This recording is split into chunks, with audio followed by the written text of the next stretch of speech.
আসসালামু আলাইকুম। আপনারা সম্ভব হলে একটু কাউন্ট করবেন যে ভিডিওতে আপনারা ঠিক কয়টি লঞ্চ দেখতে পাচ্ছেন একত্রে। তো আপনাদের কাছে মনে হবে যে এখানে হয়তোবা লঞ্চের কোনো বাজার বসেছে। হ্যাঁ, ঠিক এখানে এই লঞ্চের বাজার বসেছে। এই লঞ্চের বাজার বসেছে ঢাকার অপোজিটে কেরানীগঞ্জ। তো এটা হলো কেরানীগঞ্জের ডকইয়ার্ড।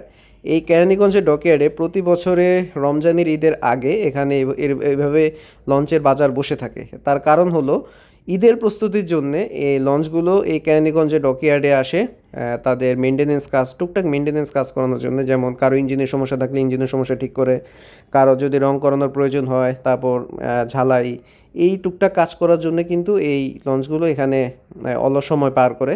তো বেসিক্যালি রমজানের প্রথম রমজান হতে 20 রমজান পর্যন্ত কিন্তু লঞ্চের যাত্রী চাপ একদম থাকে না বললেই চলে।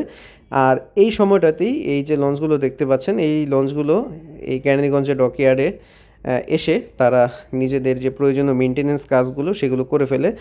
একদম মানে রংচং মেখে একদম চকচকে হয়ে ঈদ যাত্রীদের সামনে হাজির হয় আর ঈদ যাত্রীদেরকে তাদের সার্ভিস দিয়ে থাকে।